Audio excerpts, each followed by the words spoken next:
It drives through SNTD mechanism. First step is protonation, creating equivalent structures. Second step is the RDS, where attack of alcohol is seen by SNTD mechanism. Stability of this will decide the rate of the reaction. And third step is removal of water and making ester. Reactivity depends upon what type of an acids you are taking. Mostly it is the steric factor which has more influence on the rate.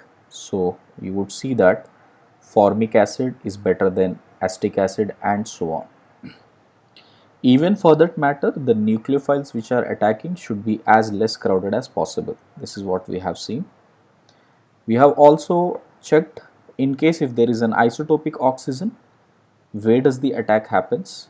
So if the isotopic oxygen is with the alcohol part, that would retain in the ether ester form. If it is in carboxylic acid, it may or may not retain. So this is what we have seen it. Same thing, whether this isotopic oxygen is here or here, the chance of getting this is 50-50%. And overall reaction is reversible. This is what we have learned. To make it irreversible, instead of using acids, we can use acid chlorides in the presence of pyridine. So whatever the HCl or whatever the acid that is forming will be neutralized by pyridine. The same can be done by anhydrides and neutralize the excess amount of neutralize the amount of HCl which is coming, right? We also learned how this acylation is going to help us determine the number of OH groups, especially when you have unknown long carbohydrate chains where we need to figure out how many number of OH groups are there. We will add excess amount of acetate, excess amount of anhydride in the presence of pyridine so that the reaction goes in the forward direction, and we will get ester acylation done on that particular carbons. So if based on the molar mass, we can calculate the number of OH groups present on it, and we discussed 2-3 doubts on that, 2-3 questions on that. And we also discussed in case if there is an internal groups which have acids as well as hydroxide, it can undergo esterification in acidic medium and you would get this cyclic esters. So far this is what we have learned. Continuing that, 2-3 important points about esterification. Suppose if you have these two to be compared, like if you have an acid, acetic acid and benzoic acid.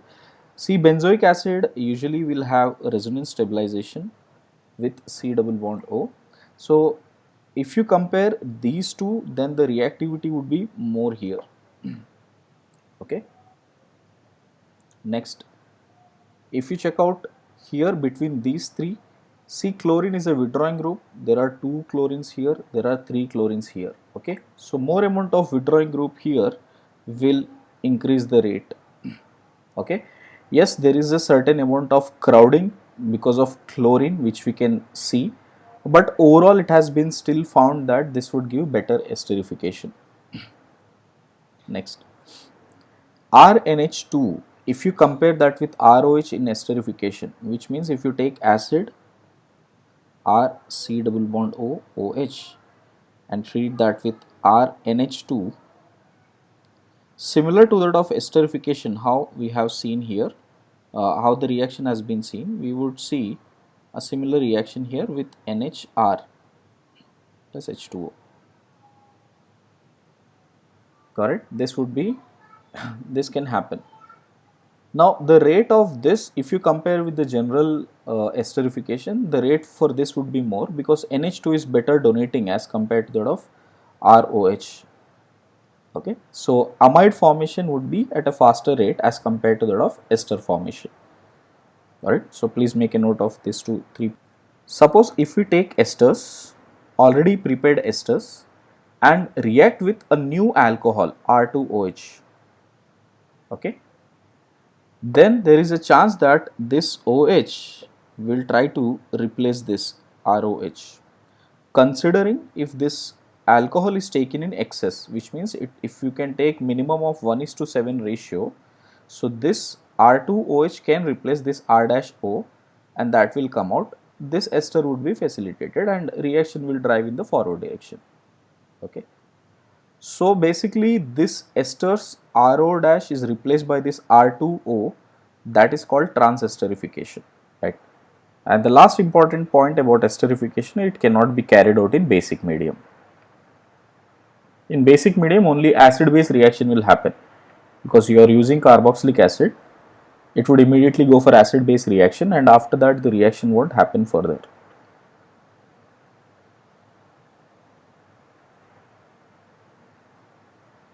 Right. Now we have so far discussed about how the reactions happen where we have oxygen and hydrogen bond breakage. Now we will see reactions where carbon and oxygen bond cleavage is observed. So this is the second part where carbon and oxygen cleavage is been seen. These reactions we have done as a part of alkenes, alkynes as well as alkyl halides. So these would all be repetitive. So let us focus on one by one here. If we take any form of alcohols and treat that with acids, mineral acids like HX, we would get RX, where X could be chlorine, bromine or iodine. Now depending upon this R, we can have the different type of mechanism. Suppose if it is primary, it would usually go through SN2 mechanism. Just to give you a brief idea how it happens, we know that suppose as an example I'll take, if you have CH3OH treated with H plus, it will get protonated to get CH3OH2 plus, which becomes a good leaving group, and X minus as a nucleophile attacks here, leaves that OH2 and will get CH3X plus H2O. Right. So that's how it follows through SN2 mechanism. But if it is second degree or third degree, right, if it is second degree, third degree, even for that matter allyl or benzyl, it will always favor SN1 mechanism. Okay. And if you see the overall reactivity, see, we have discussed this before also, SN1 are much more faster as compared to that of SN2. So 3 degree is greater than 2 degree is greater than 1 degree. At the same time, if you have a different type of hydride here, HI, which is a strong acid as compared to that of HBr as compared to that of HCl, so reactivity would be varying this way. Suppose if you have CH3, CH, double bond CH, CH2 and OH, and I treat that with H plus, you have CH3, CH, double bond CH, CH2, OH2 plus. This is how it is, correct? Now it depends upon, you know, whatever the incoming nucleophile is. If it is like bromine, right, if it is iodine, usually you would see it would always attack here, and this will make SN2 dash if you recall. Okay, and this group will go, because it is believed that the sigma star LUMO as compared to that of pi star LUMO is more stable, so attack would be more on this side, so it will be SN2 prime in this case. Got it? Okay. Similarly, if you have any bulky groups, then it would go for SN1. Got it? But it becomes difficult to judge on that, because Br minus, Cl minus, both of them would have relatively less reactive, but I minus is stronger nucleophile, so that would usually go mostly for SN2 dash. But it is not going to be at the same carbon here, it would come on this carbon. This is also a case which we learned called as Lucas test. In Lucas test, okay, first make a note of this everyone. See what is Lucas test. In Lucas test, if we take, you know, a primary alcohol, primary, secondary or tertiary alcohol, and treatment with concentrated HCl and anhydrous ZnCl2, we would get respective alkyl halides, and these alkyl halides in the solution are would be insoluble. So that's why what you would see in concentrated HCl and anhydrous ZnCl2, this part would be insoluble. So if you take primary alcohols, to get this, it takes a lot of time, okay, more than 30 minutes, or we can get on heating, which means we will get some turbid, okay, a cloudiness in the solution on heating. So which means the reaction is not favoring that easily. Next, if you check out this case here, secondary alcohol converting into this, here it would take around 5 to 10 minutes.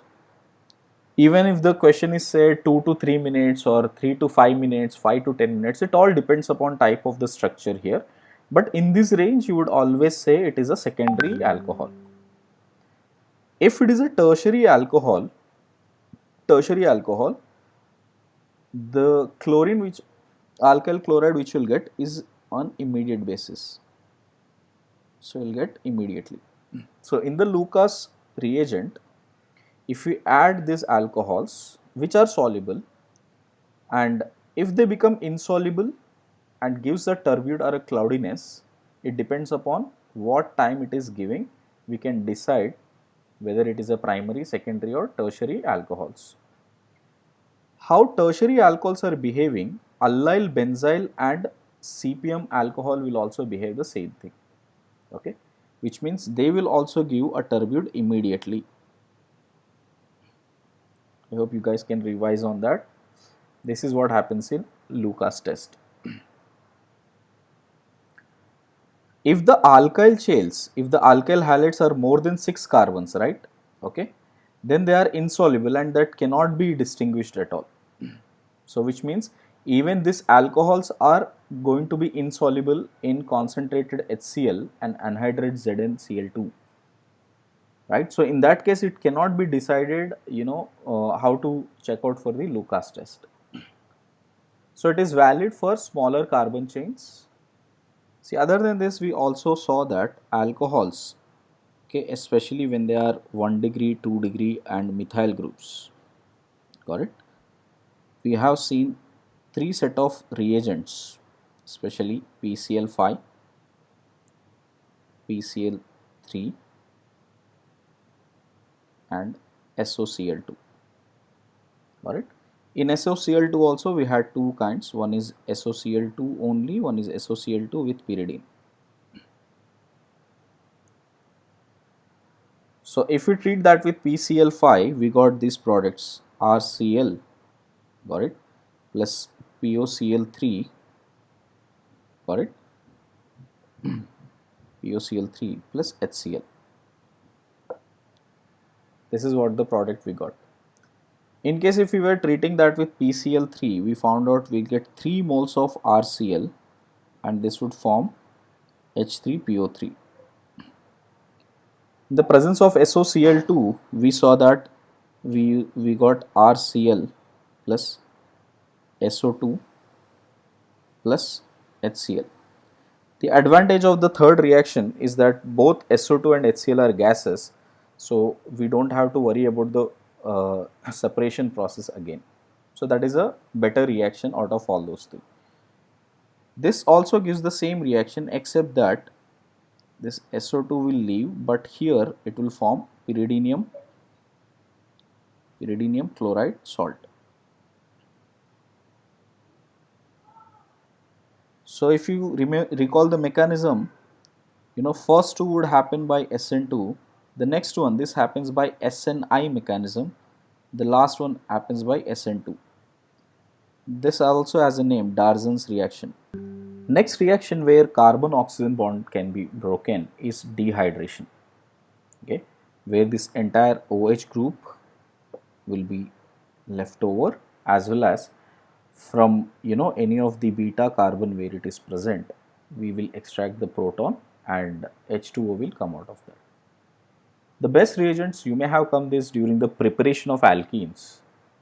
So you can see concentrated H2SO4, concentrated H3PO4, okay, Al2O3. All of this would give this reaction here, and they usually favor by even mechanism with rearrangement.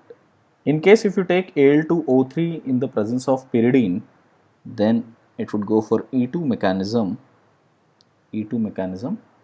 with Shezef as major product.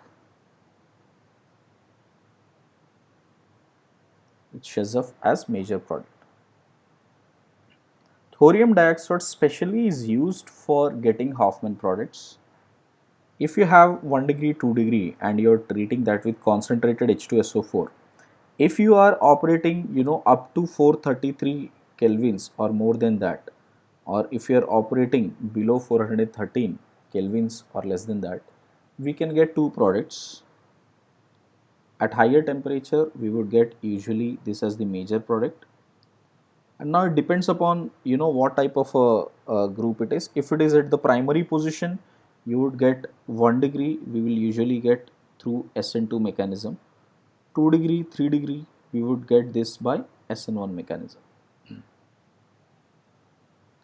While if it is less than 413 kelvins or up to that, then we would usually get ethers. If it is this, where you have 1 degree, we usually go through SN2. If it is 2 degree or 3 degree, no, 1 degree or 2 degree. 1 degree or 2 degree will get through SN2. If it is 3 degree, mostly elimination only is favored. Elimination is favored. So you won't be usually asked with the temperature given. If it is given with less temperature, because you can see this is more valid for primary and secondary alcohols. So for 1 degree and 2 degree alcohols, we usually get ethers at lower temperatures and alkenes at higher temperature. Now let's come to the cases where we have to discuss the oxidation of alcohols. How does the oxidation happens and what are the different reagents used in here? More than mechanism, here remembering which oxidizing agent will give you what product is more important here. So usually mechanisms are not asked from this area. Mostly you have to remember which case what product has to be put. Let us focus on that. So usually when the alcohols get oxidized, on first oxidation it would get aldehydes, and again if you oxidize further you will get acids. So most of the oxidation will stop at acids, unless if it is a single carbon it can go up to carbon dioxide. Now if you check out what is the role that is being played here, in alcohols we have this type of a structure if it is primary alcohol, and on oxidation you would see this would form RC, okay, RCH double bond O. So what exactly has left out here, if you observe this hydrogen and this hydrogen, which means presence of alpha hydrogen is a must for oxidation. So that is an important point to be noted here. So we need to have at least one alpha hydrogen for sure if we are expecting an oxidation to happen. Correct. So you can see there is a loss of 2 electrons here because carbon here has -1 oxidation state. Now here it is going to +1 oxidation state. From there, if you further oxidize, again this has still an alpha carbon here, got it, or a carbonyl carbon this time. So this carbonyl carbon will again get oxidized to form RCOH double bond O. Again 2 electrons difference has come because now the oxidation state of carbon is +3. So this is how the oxidation proceeds. In case of secondary, suppose that was about primary. In case if it is secondary, we have OH and an oxidation, we will get RC double bond O, R here. So same thing happened here, this hydrogen and this hydrogen both has left, so which means alpha hydrogen must be present there to get this. But if you try to further oxidize this, here there won't be any oxidation further, because you could see that there is no more, hydrogen present on that carboxyl group. So here we can see 2 electrons lost has been observed, but further oxidation is not happening. Ketones, the ones which have formed ketones here, ketones are usually not going to get oxidized easily, but under hot and concentrated KMnO4, we have seen this earlier, the bond will break here and it will form CH3 COOH plus CO2. Okay, it follows Popov's rule, which means if you have something like this ketone here and this has to be oxidized, so the way to oxidize is first try to write the enol form here, write the more stable enol form, this one, and on the more stable enol form, now oxidize this by breaking this bond. So on breaking that bond, we will get 2 moles of CH3 COOH. Okay, so we are always trying to get the lower numbering carboxylic acid, and that is what Popov's rule is. Got it. So this is only on the rigorous condition. You would be mentioned that under the rigorous condition or hot and concentrated KMnO4, if it is mentioned, then and only then we will oxidize ketones. Otherwise, in most of our cases, we will say oxidation of ketones is not happening. Make a note. Oh, third degree I haven't explained. So see the third degree alcohol here. In case of third degree alcohol, there is no alpha hydrogen at all. So no oxidation takes place. But again, under rigorous condition, first it will convert into alkene here. First it will convert into alkene. Then again oxidation will take place by breaking this bond. So we would get first a ketone, first then CO2, and this ketone can also get further oxidized to form CH3 COOH plus CO2. Right. So these are the reagents which we'll be learning now. So let's have an overview first before learning one by one. We have primary, secondary and tertiary alcohols. If you treat them with acidic KMnO4 or alkaline KMnO4, they are strong oxidizing agents. So it will convert primary alcohols into acids. If you have K2Cr2O7H plus, or what we call it as Jones reagent, we can write this way also, CrO3 in dilute H2SO4. That is also a strong oxidizing agent. It will convert into acids. CrO2 H2SO4 H2O, I mean if acetone is not given, only this much is given, that is also going to be a strong oxidizing agent. PCC, PDC, copper, these are relatively mild oxidizing agents, so they would end up only at aldehydes. When you have secondary, unless rigorous condition for KMnO4 are mentioned, in all the cases we will see secondary alcohols converting into ketones only. In tertiary, there would hardly be any reaction in these cases. Only on heating with copper, because you are heating at a high temperature here, this will completely undergoes dehydration and becomes alkene. Okay. This is an overview. Now let us see one by one how it happens. Alright. First make a note of this and then we'll go ahead.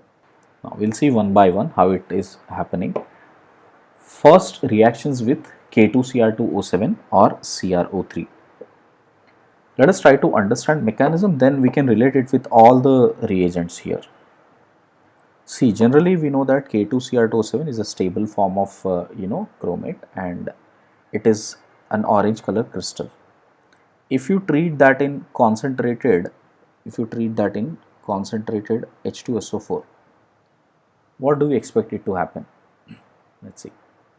On treating with concentrated H2SO4, first of all, this O minus which is present will have Cr double bond O, O minus, double bond O, O, Cr double bond O, O minus, and double bond O. This is the structure of K2Cr2O7 with K plus on either sides. So first on hydrolysis, first on reaction with acids, this will become OH and OH here. Okay, so it will become dichromic acid. Now this acid, will be unstable form, which will immediately break into this form here. So it will break into these two parts, right? And what does it become? It would become H2CrO4, which is called chromic acid, and we will have CrO3, alright, chromium trioxide. Oxidation state on both of them is still +6. So here it is not an oxidation reduction reaction. Just on concentrated H2SO4, on adding initially concentrated H2SO4, we can make this K2Cr2O7 to exist in these two forms. One, H2CrO4, which is chromic acid, and then chromium trioxide. So both will be available, and both these two are useful for us. Got it? So sometimes only CrO3 is given. If you see and go up here, I have written CrO3. They all have been produced from K2Cr2O7 only. So even in the question it is given K2Cr2O7 or CrO3. Always think in the same lines. Okay. Now once you got this here, suppose if you have primary alcohols been treated, what happens? Primary alcohols, because if you see the chromium here, this would have high delta positive charge as it is connected with 3 oxygens. So it is ready to accept electrons from oxygen. As soon as it attacks here, right? So this pi bond will shift on to oxygen, and this lone pair will extract this proton. Okay. So this is also a concerted step where you would see oxygen taking away this proton, this oxygen attacking this chromium. So what do we get here? We will get this as RCH2O, Cr, double bond O, and OH. Right? This type is more like an ester. If you see this side, it is more like an ester, O and R, right? So this is called chromate ester. Got it? So we will get one kind of a chromate ester formation as soon as you treat primary alcohols with CrO3. Now, as soon as that is done now, on this chromate ester, got it? This chromate ester will slowly get rearranged to this form. So which means this bond, carbon hydrogen bond is broken, and that will start becoming double bond. This pi bond will shift, this bond with oxygen will shift onto chromium, which means it will take away its electrons, and this pi will attack on oxygen. Again a concerted step which gives RCH double bond O, which is an aldehyde form, and see what happens to the chromate here. So it has become Cr double bond O, which is remained, and we have OH and OH. So if you notice, we started off with +6 oxidation state. Got it? So here if you check out in the first case, here what happened, it has changed into it is still +6 oxidation state here, and here it has changed into +4 oxidation state. Got it? This is more like chromous acid, H2CrO3. These are all unstable acids. So this is a kind of an intermediate which is formed here.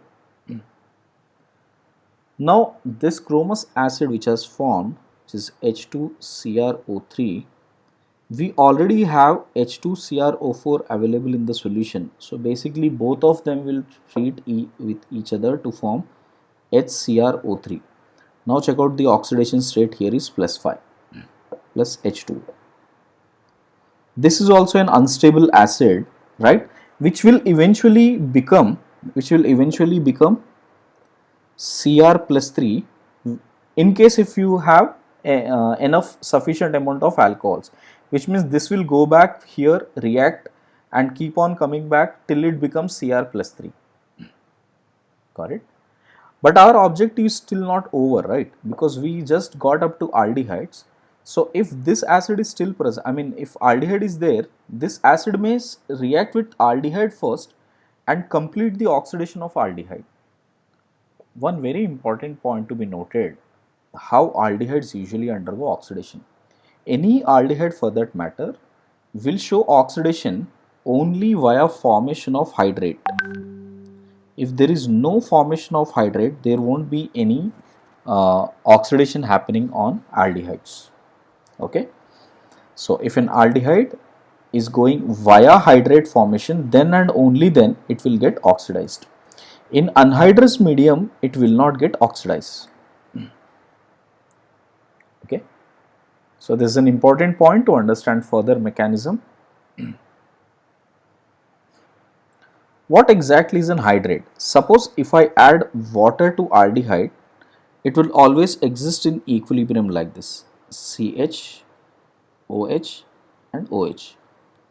Obviously in a simple aldehydes, the reaction, the equilibrium will be more onto the left hand side because this part is more stable compared to this one. Okay.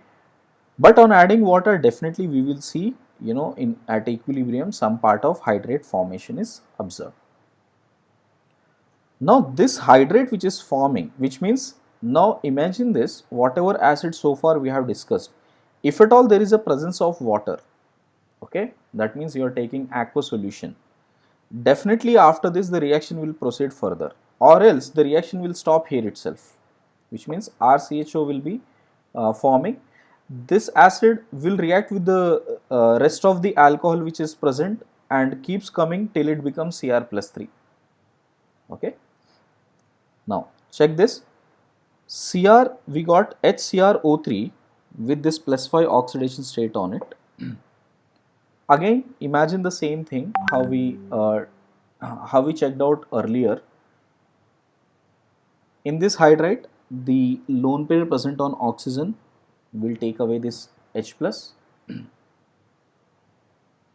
Okay, and the lone pair present here will attack.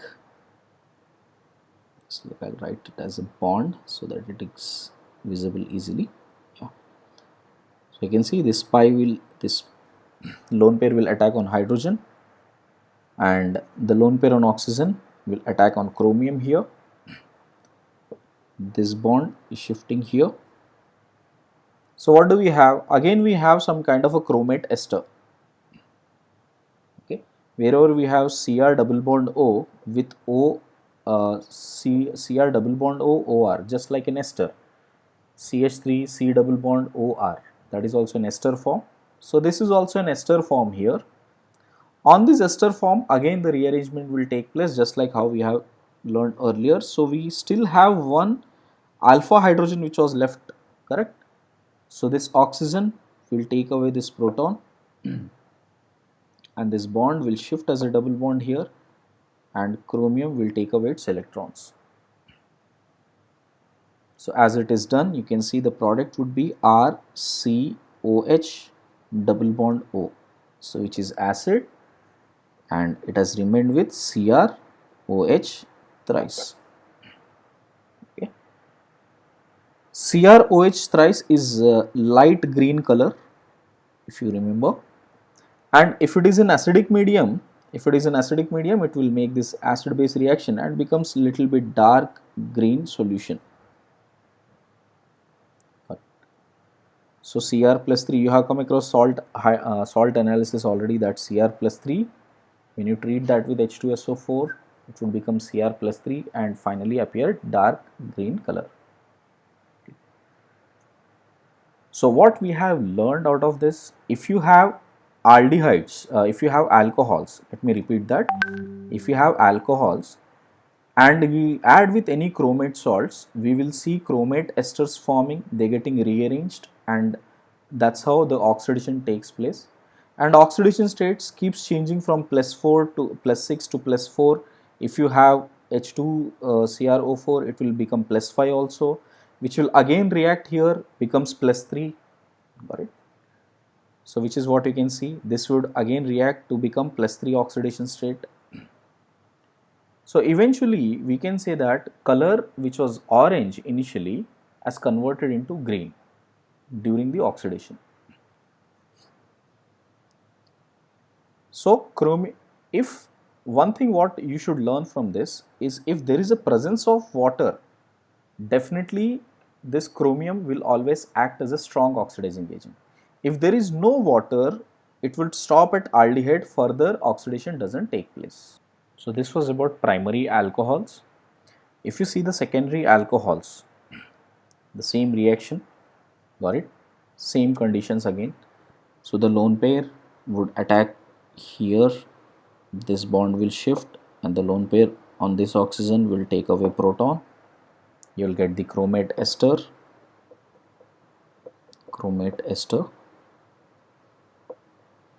and again the rearrangement will happen here, where this bond is being broken and chromium will take away electrons. This will become double bond. The lone pair here will extract proton, and you will get keto form. You can see this has +4 oxidation state, which will treat that with H2CrO4, becomes +5, again makes the reaction. If it becomes the reaction, finally it will get to +3 oxidation state.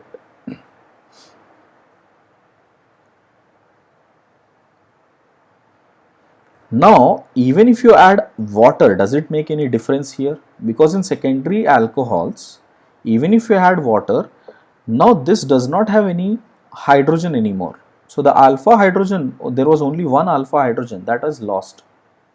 So even with water, this time there won't be any reaction after this.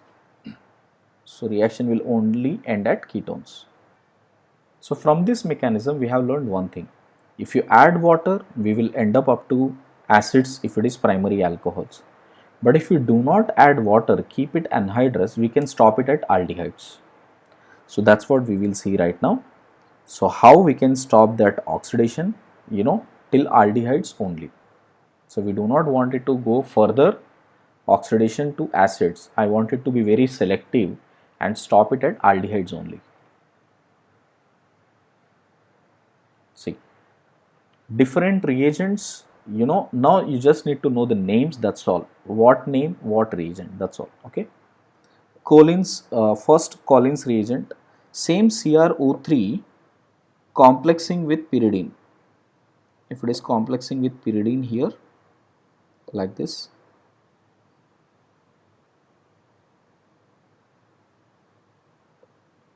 right, plus CH2Cl2, okay, dichloromethane.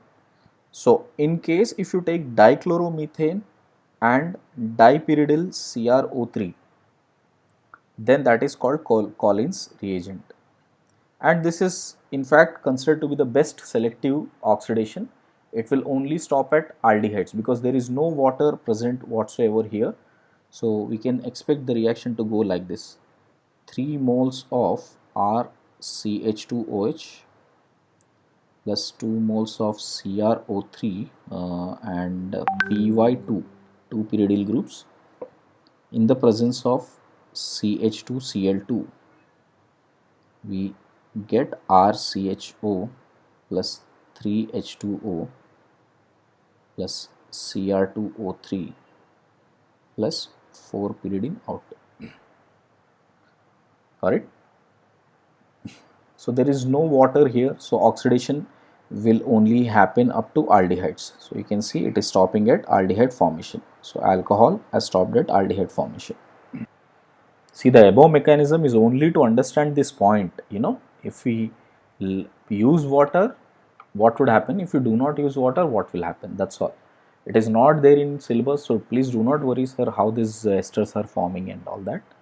You just need to remember that if as water is used, aldehydes can further oxidize. If water is not used, it will stop at aldehyde itself. Next, Sarit's reagent. The name is important, guys. There are a lot of match the following type questions will be asked to you on this. So Collins reagent means with dichloromethane. Sarit's reagent, it is the same thing.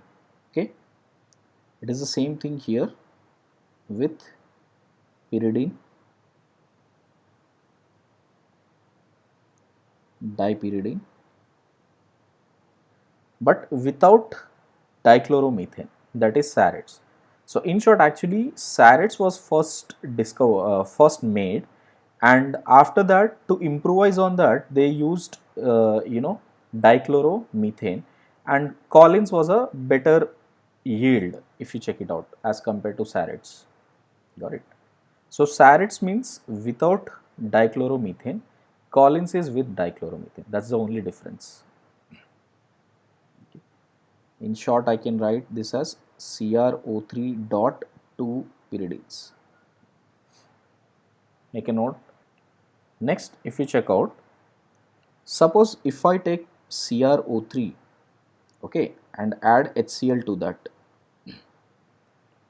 On adding HCl, we can expect that it could happen something like this. CrO3, okay, on adding HCl means the lone pair will first attack on this H plus, then Cl minus will attack here, correct? After which we can expect that we can have Cr double bond O, OH and Cl here, right? In the presence of pyridine, this pyridine will take away this H plus. So how does that look like? Can you see this looks like this? So basically, in short, I'll write it here. On adding some HCl amount, CrO3 plus some HCl if you add, concentrated HCl if you add, in the presence of pyridine, it will form this kind of a complex. Got that? This is called pyridinium chlorochromate,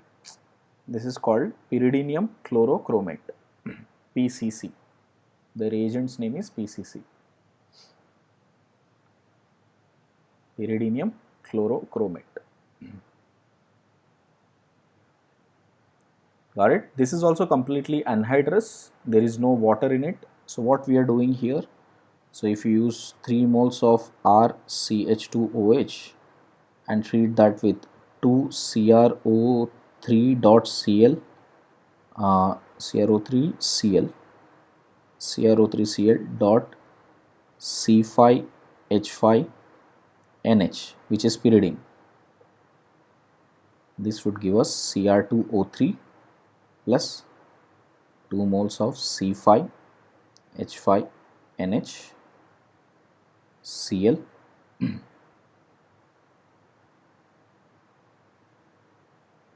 Cl plus 3 moles of R2 C double bond O. Let me take this as R2 only, it will become easier. R2C, taking the secondary alcohols. So we will get ketones. Okay. Same reaction will happen with primary also. Again, I am telling you, none of these reactions you have to remember. Got it? You just need to know the names. What are their roles? Okay. Collins, let me remind you again, with 2 pyridine groups with dichloromethane. SARETS with 2 pyridine groups, no dichloromethane. PCC, on adding some HCl, with 1 pyridine here, we'll get this pyridinium chlorochromate. All of them are doing same kind of a oxidation. Note that. The other one in this case is, pyridinium dichromate. So here we are just using pyridinium dichromate.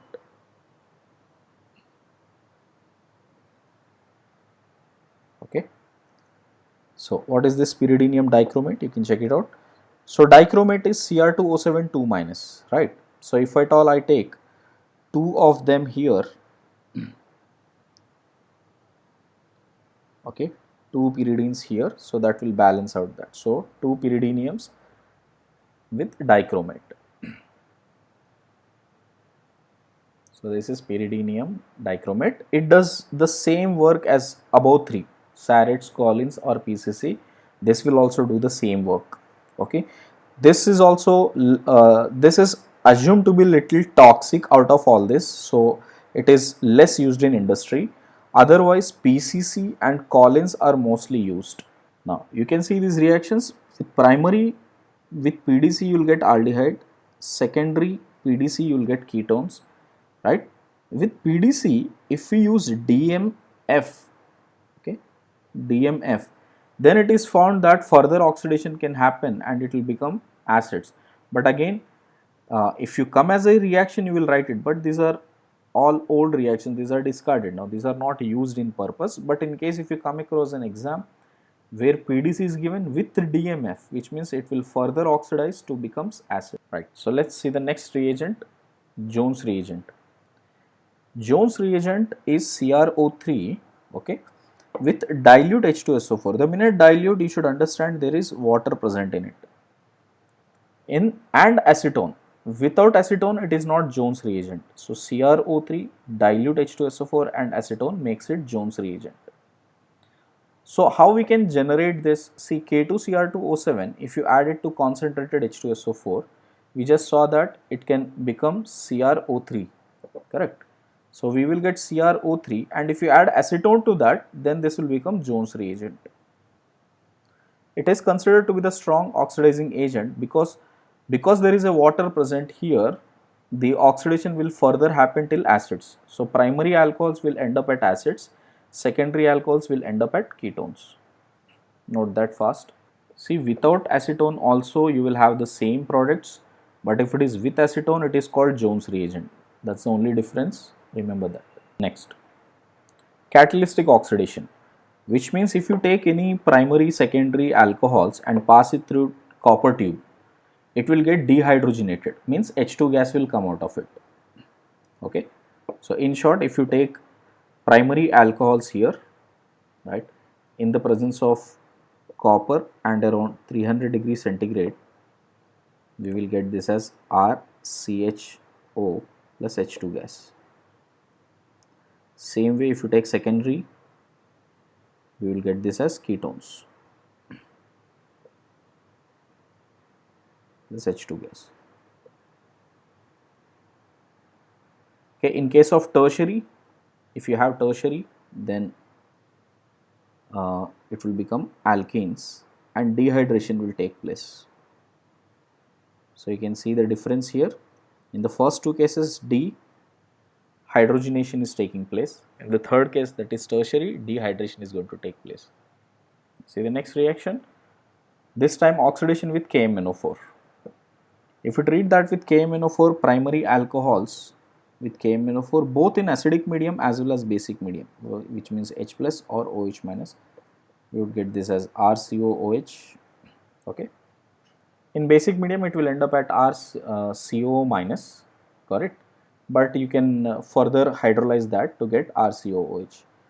In secondary cases, KMnO4 H plus, you will get this as C double bond O. Okay. Third case, KMnO4, if it is only H plus and OH or OH minus, no rigorous conditions, normally this is how it is given, then no reaction. Unless it is specifically mentioned that it is rigorous condition or hot concentrated KMnO4 in the presence of H plus, if it is mentioned like that, then you will break the bond. Note that fast.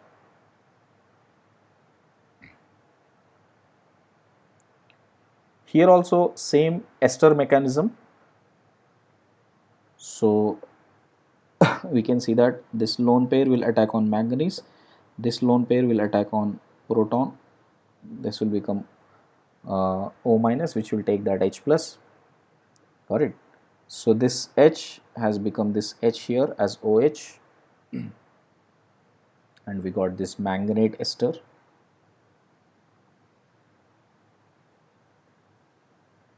These are very fast reactions. We have done this in diol systems also, if you recall.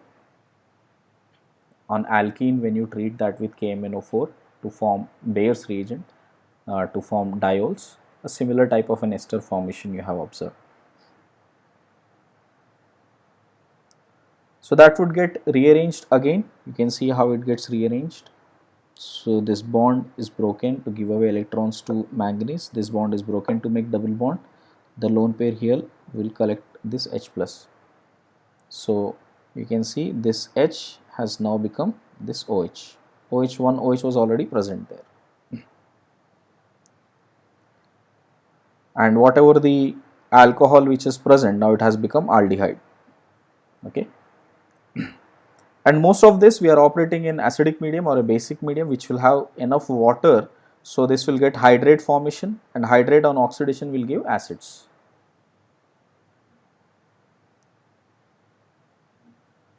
The entire crux of these mechanisms is only one thing, and I will keep on repeating that if there is an aqueous solution available, aldehydes can undergo further oxidation. If they are completely anhydrous, we will see in most of the cases there won't be any oxidation of aldehydes. Right. See, the next oxidizing agent is a very selective oxidizing agent, which is MnO2 and heat. Okay. See, MnO2 is a selective oxidizing agent which will oxidize only allylic and benzylic forms. Got it?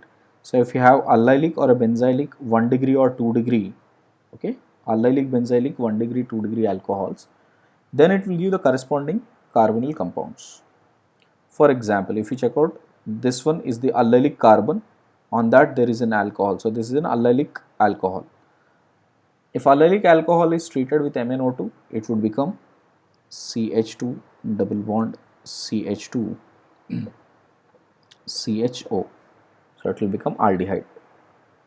Same way here also you can see with respect to this double bond, this is at allylic position, so here also you will get this product, double bond and double bond O. Oxidation will take place. Okay. Keep writing that MnO2. In case of benzylic also, you can see this carbon which is benzylic alcohol will become aldehyde. Right. If you check out in case of tertiary here, because you can see here there is a tertiary case, in tertiary no reaction will take place. So, primary or secondary alcohols at allylic position or a benzylic position will give you oxidation. The mechanism is in similar lines, okay, just like manganate ester how it is forming. Here also the lone pair attacks on manganese, the lone pair from here extracts the proton, okay, manganate form is formed here, it will extract this H plus, this bond will shift to become double bond and manganese will take away its electrons. Mechanism is only for you to understand how it is moving. Please remember, in oxidation cases no mechanisms are there for syllabus, it is only the reagents which you need to know and what they are doing. Okay. Right. Let me solve this question. Right. If you have this case where there is a benzyl alcohol and a primary alcohol, both of them are present here, and this is at secondary position, this is at primary position. Now see what are the products that can be formed. If you treat that with KMnO4H plus, we know that, you know, from here first we would have, you know, double bond O, right, and here it will form COOH, correct. You may have also seen that this would actually break.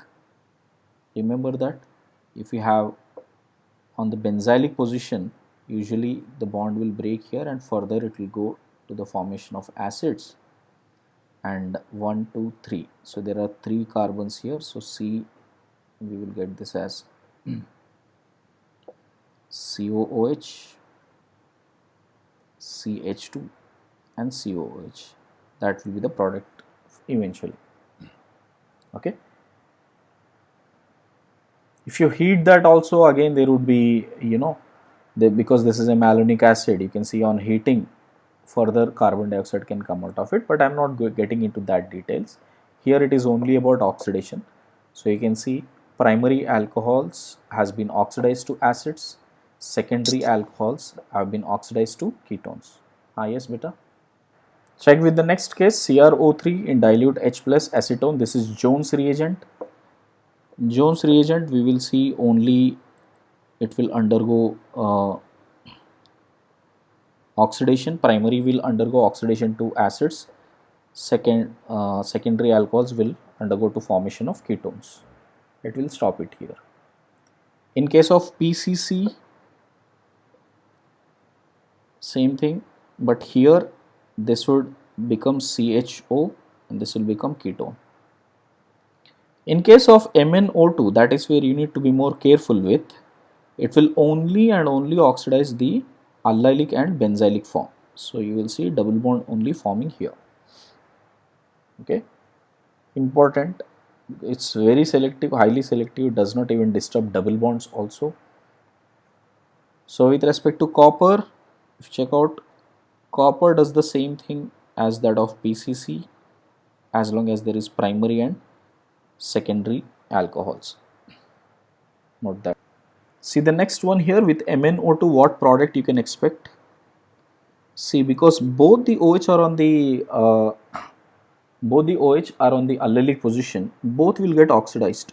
Double bond O, and this way. Okay.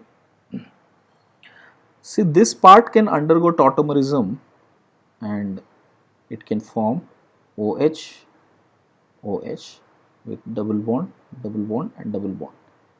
And this will become quinol. So instead of giving this as the product, you might get this as the option. So don't get confused there. It is just because of the tautomerism,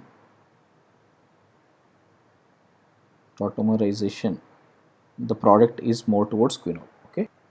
Next, if you are treating that with Jones reagent, imagine this is treated with Jones reagent, primary position. The importance of Jones reagent is that it do not disturb the double bonds. Okay, so double bond will be, so there won't be any reaction on double bond. Imagine if it was with KMnO4, it will break the double bond also.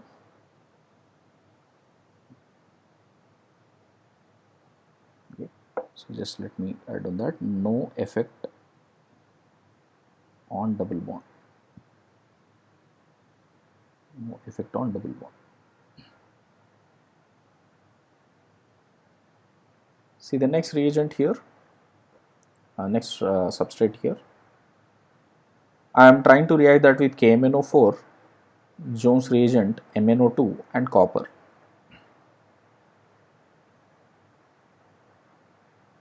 See what all things we can get. With KMnO4 H plus. First we can see that here bond will break and this will become COOH. Here also bond will break, that will become COOH. Okay. Here it is tertiary, so nothing will happen here. Alright. This is the benzene part which you have. Then if you see that there are three more carbons here. So one carbon has left as acid. So there are 3 more carbons here. So this side also you will have COH formation. There is a double bond O here. This side there would be only CH3. So the product would be CH3, C double bond O and COOH. This is what is formed.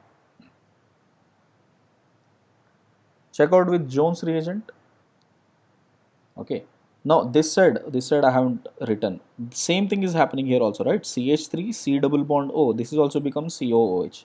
So basically you will have 2 moles of this. Okay. See with Jones reagent, you won't see this bond breakings happening here. So OH would be remained. There will be double bond O here. And this side double bond won't be get disturbed and double bond O will be formed here also. This will be with Jones reagent.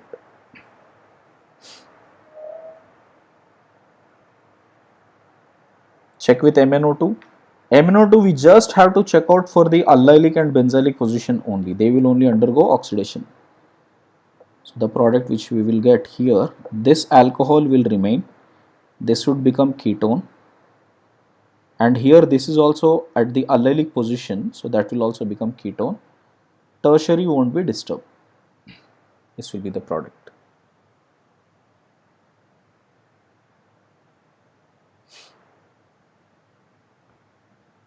Next, if it is with copper,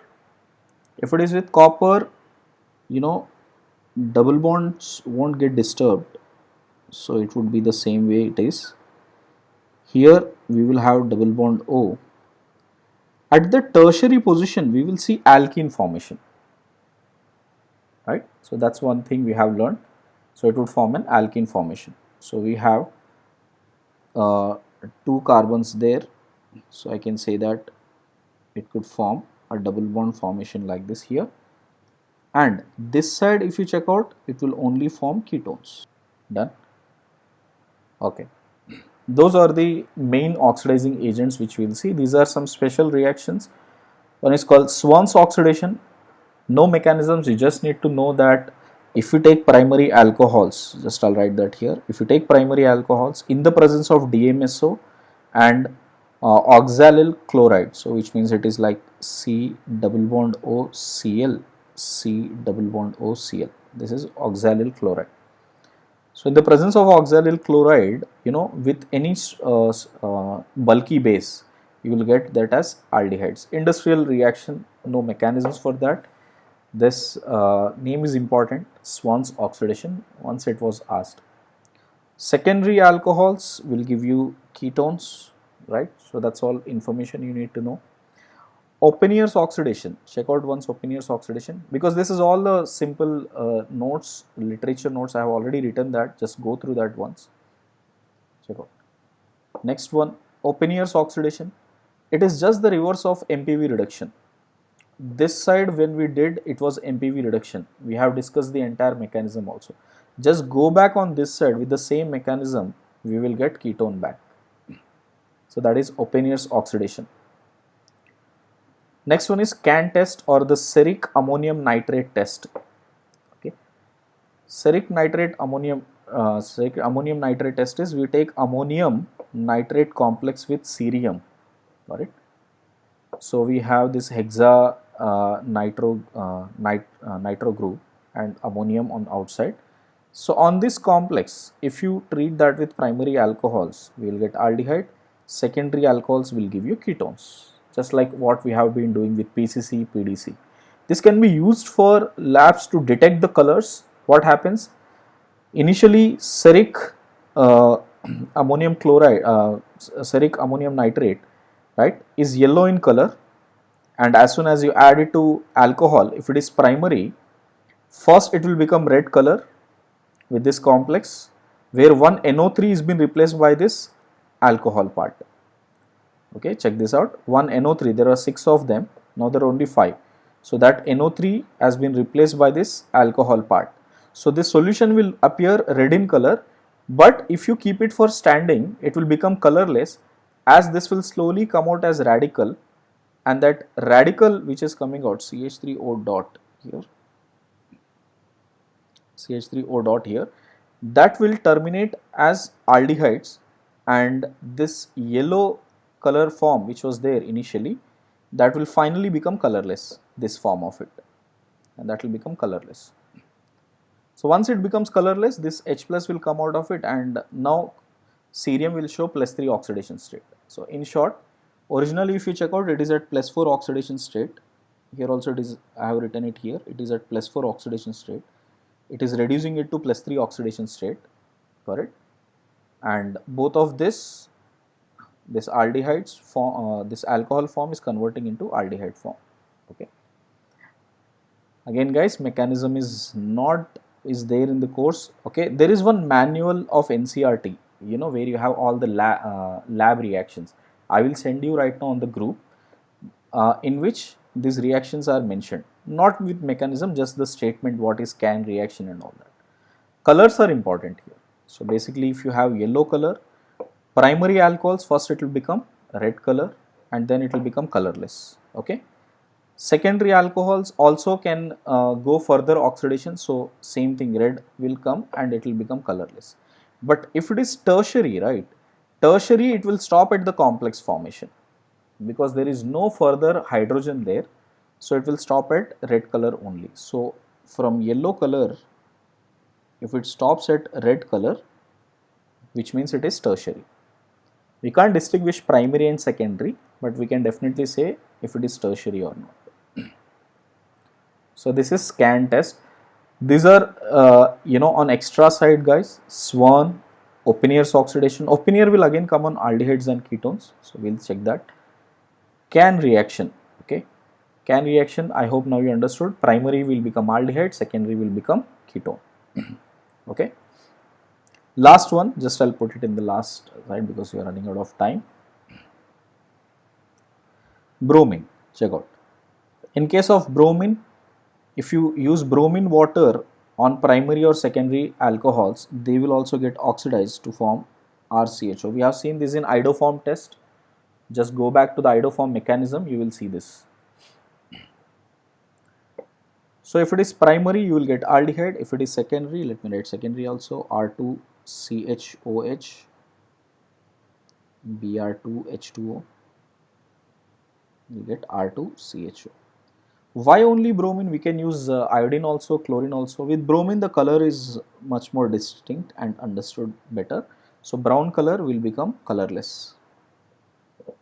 So if it is primary and secondary, we will get aldehydes and ketones converting from brown to colorless.